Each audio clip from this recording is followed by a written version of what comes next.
Why all? The feds did not come to play with Diddy and his associates because they just named Mary J. Blige as one of Diddy's freak-off associates. And they're claiming that she allegedly helped Diddy set other women up and force them into freak-offs. It seems like Diddy's trial is happening anytime soon because the feds are starting to name some of his alleged associates and things are starting to heat up big time. Mary J. Blige and Diddy have had this weird relationship for a long time, and it looks like we finally know the real reason behind this weird relationship. But get this, the streets are now saying that she allegedly helped Diddy pimp out Aaliyah to Jay-Z and that she knows more about Aaliyah's death than we thought. The receipts here are very spicy because the feds pulled through with all the receipts to back up these wild claims. So it's becoming clearer and clearer day by day that Diddy, aka the Diddler, is now watching his circle get smaller by the minute. Honestly, his public image is crumbling just as fast.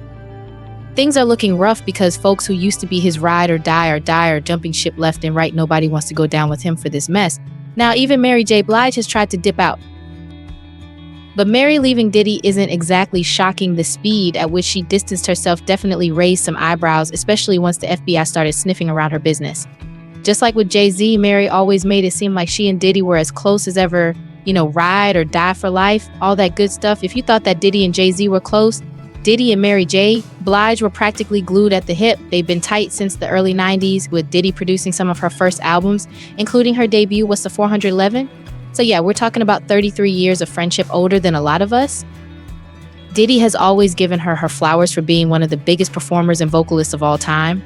In an interview, he said, Mary J. is one of the greatest storytellers in R&B history. She created a lane for women around the world to speak their truth to power, so nobody deserves this success more than her. More than being my sister and my best friend. She will forever be a pioneer and the queen of hip-hop soul who remains an unstoppable force that can accomplish anything she sets her mind to.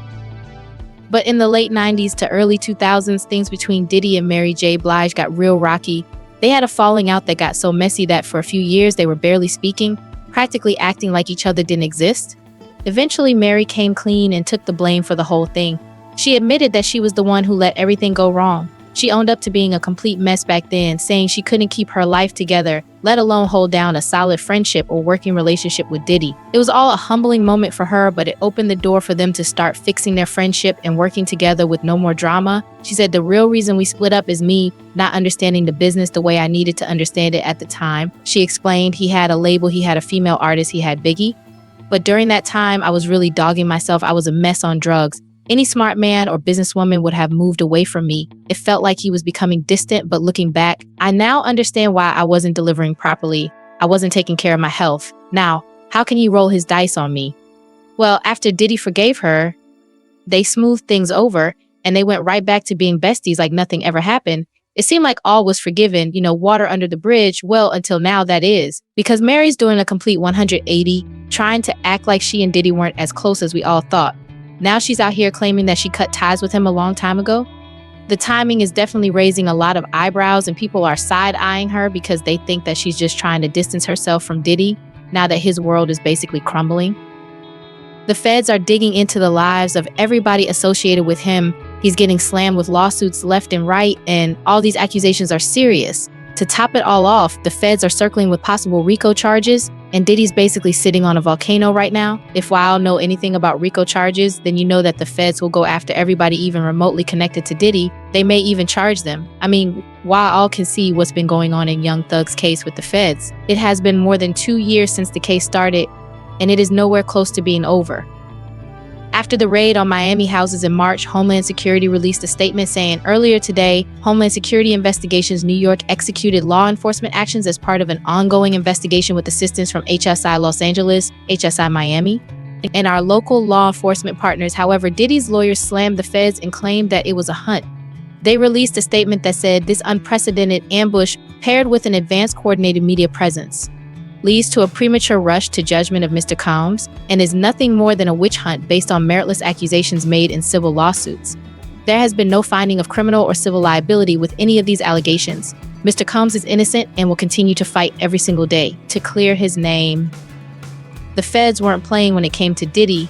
Before long, they were swooping in, detaining people close to him left and right. Even his sons, Justin and Christian, ended up in cuffs during the raid, and it wasn't just them. 2 of his trusted assistants got arrested too.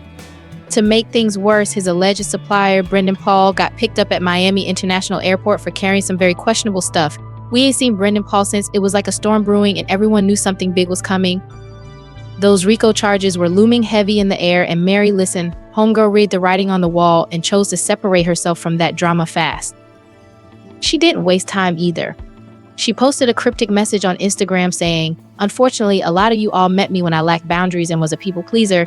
Let me reintroduce myself. I burn bridges as needed. Listen, y'all, she's trying to dodge those RICO cases." But the crazy part about all this is that Mary J. Blige did all this before the feds arrested Diddy and released those crazy indictment documents about him and his crimes. The indictment documents revealed that Diddy used powerful people in his circle to facilitate his freak-offs and help him find girls who they then forced into these situations. The indictment document said Combs and other members and associates of the Combs enterprise wielded the power and prestige of Combs' role at Combs' business to intimidate, threaten, and lure females into Combs' orbit, often under the pretense of a romantic relationship.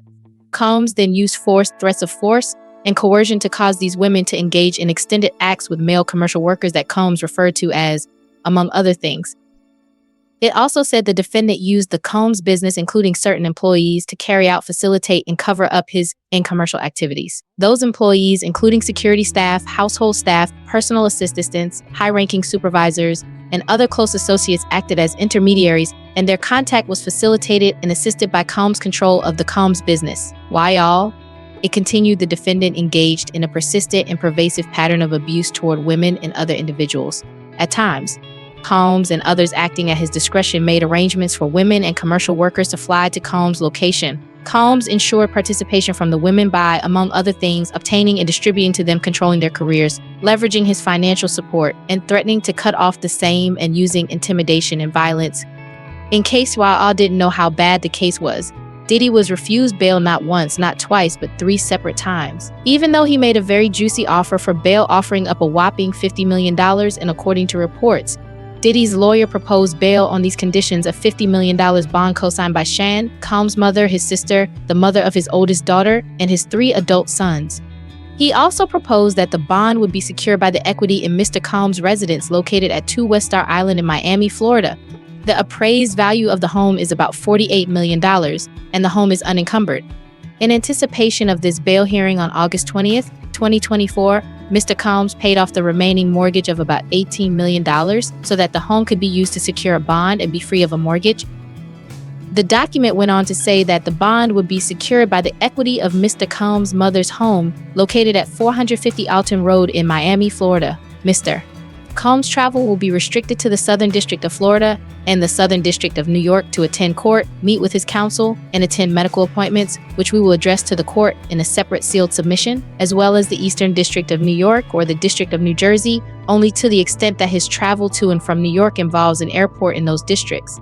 The document then revealed that Diddy had submitted his passport to the authorities in April of this year. But it didn't stop there. He also offered to submit his mom's and daughter's passports. It said the passports of the following family members have already been surrendered to counsel after the raids on Mr. Combs' homes: Janice Combs, Chance Combs, Jesse Combs, Delilah Combs, and Love Combs. Why y'all, even the little baby's passport? If they were willing to do that, then why y'all know that Diddy was in a crazy tight spot and Mary J. Blige must have known, which would explain why she switched up on Diddy so hard.